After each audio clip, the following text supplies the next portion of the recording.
What up? What up, my guys? Welcome to another show, man. It's NBA Talk with Jay. Not feeling the best, man. I must say, Skee, I'm not, but I'm here. It's we're doing the show for the people, man. No matter what, that cough drops in my mouth right now, Skee. But what's up with you, my brother? Let them know what you got going over there at WagerTalk. Hey, that's I like the dedication, shirt, bro. and I like the Hey, yeah, shirt. off top, I gotta do it. We hit that Smack City yesterday on the Grizzlies, by the way, too. So, Nice call. yeah, good day yesterday. Went 8-4-1. As far as what I've been doing lately, I think 431 plays, and I'm hitting about 56.7%. So, try to keep it going today. It's a crazy day, getting close to that All-Star. So, let's try to find some money. Yeah, a couple days before All-Star break, guys. I can't wait. I need some days off, man. But it's all good. We're gonna push through, man. Today and tomorrow. Let's get to some cash, guys. First game, I must say, Skee, we are one of these games. I'm not going. We can discuss it, but I don't have anything. I'm talking about pay. We can go through it real quick, unless you like it. Pacers versus Wizards. No, nothing for me. It's a pick'em type game. Did you have anything on this one before we get started? Only thing I would do would be betting on Halliburton. I just think he's going to continue to flourish over there. That's a damn good point. Halliburton or nothing. I wouldn't even watch that game. You probably couldn't even pay me to watch that game. Let's go over here to the streets of Orlando, Skee. We got the Hawks here. I say one of these teams coming off a back-to-back yesterday. It's their last game before the All-Star break. Do they take this game serious? Do they play everyone, right? We know Bogdanovich was on the injury report yesterday, him and DeLon Wright. You have a back-to-back here, you're laying points. I won't be on the Magic. I'm just saying, do we have some thought process? Should we have caution with some of these favorites today that could possibly rest some guys at the last minute? Definitely. I'm looking at today's card. I think it's going to be a dog day in general. It's tough to get there with Orlando. I hate that team offensively. They stink. But the one thing they could do is they've been playing better defense than Atlanta. So if you give me better defense, at home, more rested, that's the way I'm going to look, especially on a day like today where, like you said, guys could just be looking forward to All-Star or vacation or whatever. And we see a lot of guys announce stop later on tonight. So Orlando or pass for this better. And also, I can't get to the over with Orlando just because I hate their offense, but Hawks don't play D. Yeah, no, I'm with you on that. And when a team that doesn't play defense, they can make a team like the Magic offense look good. So we know the Magic, but this is their first game back off of 5-game road trip. So now it's not a good spot for the Magic here. They do have some size over there. Like I say, first game off 4-game road trip. This is their last game before the break too as well, man. So now another thing, Skee, the sorry teams could be looking like they're ready for vacation as well, right? So you never know. This is not a game that I'm interested in. If you like the Hawks, I can understand it. The Magic are terrible, but it's a tough game for me, man. I don't even have a lean in that game, man. I'm sorry, guys. Let's go over here to the streets of New York, man. Then we're going to New York City or we're going to Brooklyn, but we got the Nets going up against the Knicks last night, Skee. I'm tripped out. I'm like, why was this line at 6.5 when I saw it? I said, damn, I'm be all over the Nets. I don't know why. I'm saying road game, Kyrie going to be in there. Hold on, it's New York City still, so it's New York. He still can't go, so you do have Steph Curry and the guys out there. I'd be looking at Andre Drummond rebounds again, and Seth Curry points, maybe points and assists too. Patty Mills. So Patty Mills and Seth Curry is their main offense right now. But this is an ESPN game, Skee. I seen before the Knicks turn up on the ESPN game, but this team is down. We watching Julius Randle, the post-game interviews. They're really down on themselves. Do you think that this team is on the cusp of giving up, or what are we doing in this game? Yeah, it's rough over there. One moment, it's a lot of stuff going on. Then ever since, Julius Randle was getting into it with a coach on the sideline, I don't know, maybe a week or so ago, he's been going off lately. But the Knicks, I can't trust them. I didn't think about that too. Like you said, Kyrie, I just looked at the schedule and saw a road game. I didn't think it's in New York. He still can't play. But I don't think the Knicks deserve to be favored by, multiple possessions right now, the way that they're playing. Their defense, bottom 5, the last 5 games, they're losing by an average of 8 points per game over the last 2 weeks. No way in hell am I laying with the Knicks right now. And you look at, I forget who it was in one of the interviews for the Nets, but he just said ever since the trade, you just feel like a different energy over there. Like everybody wants to be there and they feel good. So I'm looking to play on Brooklyn in the near future. And you know what? I think another thing, KD is back coming to the games and shit. Like I think he's like done with his rehab, and obviously he's not back yet, but he's around the team, and that's important because it looks like he told them last game, y'all motherfuckers better not lose this game. It's simple, and honestly, that's how they played. When they start to give away the lead, they took a timeout. It's like he told them, y'all better not lose this game, man. I'm coming back, and we're going to have something to play for. So Seth Curry did say he was exhausted after having to beat the whole offense. But what Skee is saying is we're not back in the Knicks right now. They've lost 6 of their past 7. They're 1-6 against the spread over their last 7. How do you lose to the Blazers in that spot? How do you some of these things just shouldn't happen. You can't lose to the Blazers when you're up double digits like that. You can't lose to teams like the Thunder at the house without Lou Dort, without SGA. That should not and would that can't happen. So it's Nets or nothing for me here, even without Kyrie, Seth Curry, and Drummond. Like you say, new energy over there. They're playing for something. The Knicks, they're ass right now. This is an ESPN game. I could possibly see them turning up, but they're not in good spirits right now, and they're not playing with confidence. Guys like Quickly used to come off the bench playing real confident. It's not happening right now. They don't have RJ Barrett. It's Nets or nothing for me here. I heavy lean to the Nets plus 4.5. That's the only way I could look in this game, Skee. Let's go over here to the streets of Boston yesterday. Man, they laid the smackdown on them 76ers over there, man. The James Harden effect. And just another thing, Skee, we see Joel Embiid, and I said this in yesterday's show. Maybe we see some of these guys trying to hit that step back during the game. Joel Embiid traveled. He took like 4 steps on that step back, man. They got hammered. Do you think that the Celtics play everyone today, right? This is an uninspiring game, back-to-back, right before the All-Star break. You got a couple of All-Stars over there. Why do they even take this game serious? Well, first of all, I thought it was funny what you said about Embiid. You know, after one practice with James Harden, he's out there doing a step back. And also, yesterday, you know, I was out before the game started, and I was, you know, playing around gambling and stuff. So I was at the crap table when this game started, and Boston was killing them in the beginning. And the guy next to me says, "Is James Harden gonna make that much of a difference?" I'm like, "Hey, man, I don't know. I don't know. We're gonna see." But as far as this game for today, I'm not playing against Boston. They've been playing the best basketball in the league the past few weeks. For the majority, like, I don't know if their starting lineup is going to be out there today because it's a back-to-back, but when you got those guys out there, they play damn good defense. They've been holding teams under 95 points per game. I know the last, 2 weeks plus, like last 8 games or so. And you saw last night they held Philly down. So I would be looking Boston or nothing, and I would also be playing maybe a Detroit team total under, because when I played the full game under yesterday, Boston still killing Philadelphia and, got the over damn near by himself. So team total under Detroit or Celtics maybe first quarter. I know that's been good. Yeah, that's a good point. I'll be honest, guys. As we know, I can gauge when guys rest. Me personally, today, I'm not even looking towards land points with the team that's on a back-to-back, especially a really great team. Now, the Celtics will win this game. They'll want to keep their streak going.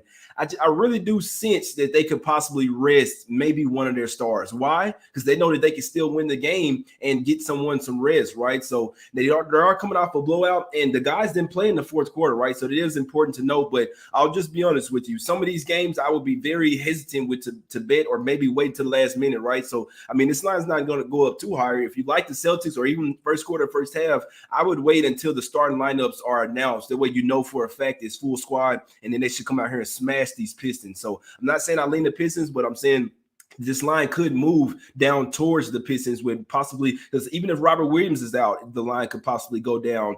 And I mean, I said too, they got Tice back, so it's not having Robert Williams third is as big out there, but maybe some older guys like Al Horford, someone possibly sitting. I wouldn't be a bit surprised here, guys. So I'm with you. I'm not betting against the Celtics right now. It's a one-way team for me right now.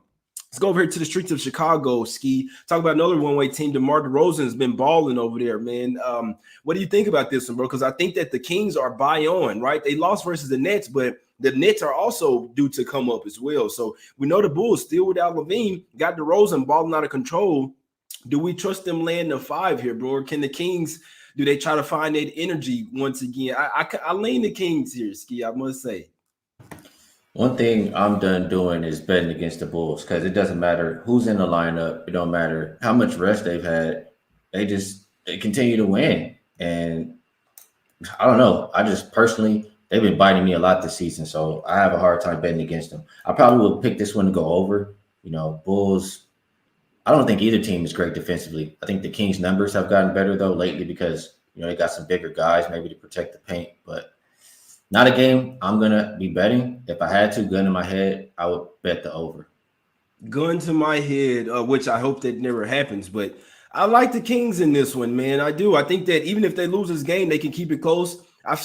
You know what's crazy, Skee? I don't think I ever seen De'Aaron Fox play defense. It's like he's playing. He's actually trying to play defense. Obviously, they got guys like Davion Mitchell, Sabonis, and the guys that got Justin Holiday. He's a not bad defender as well. So I actually think that the Kings can get back on because, like I say, the last game wasn't on them. It was more on the Nets. Like, look, we on this long losing streak. We're not losing this game. I still think that the Kings are buy on. You don't go away, like Shark always says, you don't go away from a good idea. We see something in the Kings. They're really trying to turn a corner here. I wouldn't be a bit surprised to see the Kings win this game, guys. I like the Kings here plus the 5. I must say I hadn't betted because I'm seeing 81% of the public right now on the Bulls, right? Everyone's going to love the Bulls. They did get Derrick Jones Jr. back, right? So they did get a little bit more depth, but I think this could possibly be a game where they'll miss a guy like Zach LaVine. It didn't matter versus the Spurs. But in this one, like I say, if Sabonis gets the ball over there like they've been doing, I can see the Kings keeping this game close, if not winning this game outright, guys. Heavy lean to the Kings plus 5. Let's go over here to the streets of OKC, man. We got the Spurs here laying 7.5, 8. It was up to 8.5, started to come back down. Maybe some money coming in on the Thunder. It's not my money. I wouldn't be looking towards the Thunder here, man. I think this be Spurs Smack City. As long as they play everybody, don't rest anyone. Lou Dort sitting out once again. No Robinson Earl, no SGA. What I say, when Lou Dort is out, that's when the Thunder are not necessarily trying to win. I know they went up there and won versus the Knicks in overtime, but that's all the more reason why I think they'll probably not even lay down. They got some ballers over there, but the Spurs are just much further on. This is one of their winnable games. They could smash this team by 20 if they wanted to, Skee.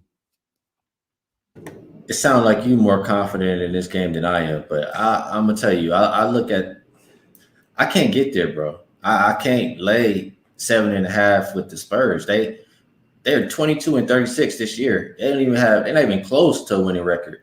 You expect them to come in here and pretty much win by double digits. I mean, OKC, they've covered 5 of their last 7. I just couldn't go against it. So I would probably pick the Thunder here if I had to, and I think Giddey, continues to have success. Maybe his props. Yeah, if I like the Thunder, I'm looking at Giddey props, maybe some Pokashevsky props, something like that. Trey Mann, he's been balling out as well, but just know that this and the Spurs get a little added depth as well with Josh Richardson and Romeo Langford. Like I say, if the Spurs play everyone, they will smash this team by 15 to 20 points, guys. Like I say, I wouldn't argue anyone out. These next 2 days, you could see anything happen right before the All-Star break. I wouldn't be a bit surprised to see some of these top players like another. What if they rested DeJounte Murray or something in this one, right? But the Spurs do see this as a winnable game, Skee. They're trying to make the playoffs, at least a play-in tournament. Like DeJounte Murray said, we playing for the playoffs. So no, we're not laying down. So, like I say, this is a winnable game. They're coming off a loss. I know this is the 5th game of a road trip, but in fact, they're coming off a loss. They get somewhat of a doormat here. This is their last game before the All-Star break. They can really go all out. Spurs double digits here, guys. It's the only way I could look. Couldn't talk you out of waiting until full squad. Full squad, I'll be on the Spurs. I'll be putting some on the Spurs today. Minus the 7.5. I see a Smack City spot. Skee, you got the shirt on. If there's one Smack City spot on the card today, it's the Spurs taking these boys. But like I say, the line seems high. It looks good to take the Thunder as the underdog here. I think they get smashed by double digits. Let's go over here to the streets of Memphis here, Skee. You got these guys on a back-to-back. John Morant questionable. They're a one-way team. Now, obviously, the Blazers would be the contrarian look here, but I'm not betting against the Grizzlies right now, even without John Morant. Even on a back-to-back laying double digits. It's a tough game for me, man, but I probably won't bet against the Grizzlies for the rest of the season, Skee. Yeah, like we talked about, and I mean, you've mentioned a couple times already, a lot of these teams, we'll see how much, who's out there, first of all, and how much they care about this game. And I want to more times than not bet on the more rested teams catching points. Like you talked about, you don't want to lay with Boston, I think. And we talked about the Hawks in Orlando. It's another one. Memphis just played last night. Portland has a little bit of rest. So I'll be trying to take the more rested team, especially with the break coming up. Yeah, it's a good idea. It's it's just never like taking the points with the more rested team is always the play, in my opinion. But when it comes to the Grizzlies, these guys, I don't know what they smoking on over there. They what's in the barbecue over there? You dig what I'm saying? But it's a tough game for me. Everyone's just gonna look at this and take the Grizzlies. So I mean, I couldn't talk them off, but I'm just not one of those guys. I don't do that. If you like the Grizzlies, take them first quarter, first half. I mean, they covered 6 first quarters in a row. They covered, I think, 10 of the last 12 first halves. So if you get in and get out before maybe, tired legs set in, or if they're up too much, they start to rest guys. That's a damn good point. That's a damn good point, my God. And the Blazers showing some feistiness here, man, the past couple games. I must say, I don't know what they got going over there, but they're showing some feistiness because you look at the roster, it's not a great roster, but when you play hard, that's bigger than the name that's on your back, right? Hustle is outmatched. You can't really rate that. So I can understand looking towards the points here, but we know what the public's doing. They see the Grizzlies. Auto bet, simple. We don't even care who they playing. We betting the Grizzlies, man. Nothing for me on that game. Let's go over here to the streets of Minnesota. Not howling with the Wolves today, Skee. It's Raptors or nothing for me. I like the Raptors in this game, man. Bounce back. They got their ass kicked. Skee, this is a hard-nosed team, the Raptors are. Got smacked by 30. They're going to come back with some fight here. Timberwolves, off an overtime win. It was a fast-paced game that they played last night. It was their first game back at the house. This is the second game, but like I say, coming off overtime, Anthony Edwards likely not to play in this one. Now, Van Fleet could be out as well with the knee injury, and they could rest him up as well with him being in the All-Star game. But it's Raptors or nothing for me here. Even if Van Fleet doesn't sit, I like the Raptors to win this game, my guy. Yeah, and you guys know I always talk about trying to play the rest advantage, and that's another one that we have here. Wolves just played last night. I think the Raptors are the better team in general. I mean, I know I'm looking at the last 2 weeks. Both teams have won 5 out of 7 games. But in my personal opinion, I think the Raptors been playing better. I know for a fact they've been playing better defense. Minnesota's allowing north of 120 points per game the last 2 weeks. Ole defense. I trust the Raptors to defend better. I trust them on the boards. And I like that they have more rest. So Van Fleet or not, if you're going to tell me Anthony Edwards is not going to be out there either, I'll probably be on the Raptors today. And it looks like, line may be starting to move their way a little more. I would be very surprised. So we already knew that Anthony Edwards had a lot of knee problems, right? He was playing through it. Now it seems, and he started to feel better, but with that other injury last night, they'll probably take precaution, guys. That's what I see. You don't want to see one of your top 3 players go down for a while, especially with knee. I really don't expect Anthony Edwards to play tonight, especially with not coming back in the game last night. I really don't expect him to be there. Raptors bounce back spot after losing by 30 with the rest advantage. Raptors in this one, guys. The 6, you dig what I'm saying? Let's go over here to the streets of Phoenix. We got another team here. They're on a back-to-back. They land 15.5. Ski. I know it's tough to get there with the Rockets, but it's the only way. You always worry about the Rockets. Do they even care about winning? This could be one of the teams that's looking ahead to the vacation. They don't have anyone going to All-Star break, but it's still Rockets or nothing for me here. It seems like the Suns are just kind of taking their foot off the gas, coming here, getting a win and getting out. You see, that's what I saw last night versus the Clippers. What you think about this one? Can the Rockets be feisty or do they get smacked up? I think this is too many points to lay with a team on a back-to-back. I just think it's that simple. Are the Rockets good? No, absolutely not. But 15 points on a back-to-back, no way in hell I'm laying that. So Rockets are pass for me. Yeah, and it's probably gonna be a damn pass, man. Like my guy Ronald Kabang like the under in that one, man. So sorry I haven't been paying a lot of attention to the chat. I'm trying to talk as less as possible. You do what I'm saying, but I do heavy lean to the Rockets for me, and that's the only way I could look. And you talk about teams resting someone, I wouldn't be a bit surprised to see maybe a Chris Paul, Devin Booker take this game off, guys. So this is a meaningless somewhat game. They can win the game even without them. Covering it 15.5 is a tall task, if you ask me, but you always worry about the Rockets laying down. So not a lot of confidence in me betting that team, man, but I would lean that way. Let's go over to the streets of San Francisco, Skee. We got the Nuggets here, the Golden Nuggets versus the Golden State Warriors here, right? And these two teams have played twice already this year. It's been what a 2-point, 3-point game either way. Do you think the Warriors defense is ass right now? I think I have to start with saying that their defense is terrible. I can see Jokic really picking these guys apart tonight. But do you think after that terrible outing that the Warriors want to come back with something here? But they really started to see like they're missing Draymond Green. Yeah, Warriors haven't been playing good now for probably, a couple weeks. Mm-hmm. It's really, they haven't covered the spread the last 2 weeks. It's really a red flag to me when, they start playing bad at home, because that's the one thing that's been consistent for them all year, whether Draymond was in the lineup or not. And when I see them, 0-3 ATS, the last 3 at the house, I don't like it. So usually, if you talk to me earlier in the year, I would never bet against Golden State at home. But current form, they're bottom 10, all the categories I care about the last 5 games: offensive rating, defensive rating, rebound percentage. So you give me the team who's playing better basketball right now, who's covered 5 of the last 7, catching 5.5 points with a major advantage. I mean, who do the Warriors have to throw at Jokic? I mean, Looney, come on, give me the Flatfoot. Yeah, spicy. How you call them? Spicy nuggets plus 5.5, man. Okay, spicy nuggets. I mean, we're going to get a 5-piece spicy nugget today, man, with maybe a little chocolate frosty. You dig what I'm saying? Yeah, I like the nuggets. So I'm with you, but I can't bet the Warriors right now. It's simple. I'm definitely not laying points. If anything, I'd be trying to take some points with them, but not.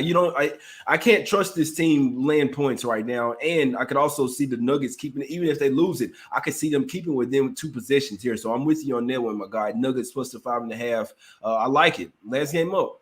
Your squad, the Lakers, going up against the Jazz, man. This line was at 5.5. It dropped to 4.5, right? Do the Lakers try to end this? They try to go into All-Star break with a win, or because the Jazz, they have been hot, but this is their first game on the road after 5 straight home games. So this is a revenge spot though as well. The Lakers beat them earlier this season. Now the Jazz are clicking on all cylinders. I know it's your team, Skee, but I can only look towards the Jazz here. I hate talking about Laker games right now. I absolutely hate it, bro. I've had a few days off, not having to say anything about the Lakers, and here they are again. This is what I'll say. I don't know how much they care. I know for damn sure they don't have no pride. So it's tough any day to put your money on the Lakers. The Jazz, they've been playing damn good basketball since Donovan Mitchell's been back. I think they've won every game the last 2 weeks. They've covered all of them except for one. And what I think is, why did this spread come out so low then? Minus, 5 or 4.5? The Jazz, they've been winning by damn near 20 points per game the last 2 weeks. So I look more, and it's the rest advantage. Lakers been off. They had 3 days off. Jazz had 1. So I don't want to bet the Lakers. But y'all know how I feel about the rest advantage. And I think, they won a lot of money on Utah with that low number. So I lean towards the Lakers if I have to play. And I probably would bet the over just because, Lakers, it's only one or two people on the entire team who's going to try and play some defense. And on the Utah side, they kind of been naming their number lately. So lean over, lean Lakers. Probably just going to go enjoy my night and not have any stress. Yeah, I don't think that the number came out short. They laid 5.5 earlier this season. Obviously, the Lakers won their game straight up, and then now they come in laying 5.5 again, the same number. So I don't think it has come down though. So I mean, that would be good for the Lakers bettors. I'm not touching this team, man. I mean, do they want to turn up for LA after their Rams win? Yeah, they do. But did they turn up after the Rams win? I'm sure they did. So I'm not betting the Lakers right now. Not against. You bet the Lakers against low teams, guys. They can smash the low teams against top tier teams, which the Jazz are starting to get back there with revenge. Can only look towards the Jazz here, guys. Can only look towards them here. I'd rather go put my money on black right now. And I just live with that, live with the outcome. Yeah, no, I'm with you on that, my guy. It's not a bad idea. Yeah, I do that before I took the Lakers tonight, in all honesty. But you could see plenty of points here. Like you say, the Jazz have started to get back rolling offensively, but they do got Gobert back in there as well. And I can really see them coming in here and locking up defensively versus the Lakers. That's one thing about them. The Jazz come in here with that defense, they will smother these guys, man. So Can only look towards the Jazz for me, Skee. Let's go over here, get to some free plays, man, top leans, whatever. We're trying to get some cash as always, guys. Go check out WagerTalk. Use promo code J1 if you'd like to get a full package of plays. Also have free picks over there as well. Have you ever checked out all the new handicappers at WagerTalk? If not, here's your chance. All NBA Talk with J Money viewers who are new to WagerTalk can get a one-day all-access pass to the handicapper of their choice for only $1 versus a regular price of $39 using coupon code J1 when checking out. Our new roster of experts is 25 deep, covering sports from around the world, giving you tons of options to choose from. All you have to do to redeem this offer is be a first-time WagerTalk customer. Go to WagerTalk.com, choose the handicapper of your choice, use coupon code J1 when checking out on a one-day all-access pass, and get a full day of picks for only $1. Go check them out, man. Go to WagerTalk.com, use promo code J1, plug that in, man. You get full package of plays for like 39 cents. You dig what I'm saying? I couldn't talk you off. Skee, what you liking today, man? What we doing? Spicy nuggets, my guy? Definitely Nuggets plus 5.5. And I was also liking, the Raptors this morning, talking about it with you. I like them maybe a little bit more. And I did see somebody mention, or they asked me about it, and I forgot to reply. But they asked me what was the stat I mentioned last time I was on the show with you. And it's favorites for more rest than their opponent. Straight up, they win about 71.5% of the time. That would be the Raptors today. So those are the two I'm looking at. Yep, and I'd like to take the Raptors in a bounce-back game off a 30-point loss going up against a Wolves squad. They're playing in defense, and they're coming off an overtime game and won't have one of their big three out there. So I like the Raptors today as well, man. I'm going to be waiting for Spurs to have everyone in there. Top plays for me would be Raptors minus 1.5, Spurs minus 7.5, Kings plus the 5, man. That's what I'm liking today. Heavy lean to the Nets plus the points. It is an ESPN game, but Nets are going to be I see them being on the upper trajectory right now. Heavy lean to the Nuggets plus the 5.5. Heavy lean to the Jazz as well, guys, minus 4.5. Let's get some cash, man. And honestly, I think Raptors, Spurs, Kings going 3-0. You dig what I'm saying? Let's get some cash tonight, Skee. Appreciate you coming on. As always, guys, go follow him on Twitter at Skee Profit. You can follow me as well at J Money is Money. Let's get some cash today, guys. It's Wednesday. Let's make it a winning Wednesday, a money-making Wednesday. Let's get some cash. We out, guys. Hit the like button, subscribe.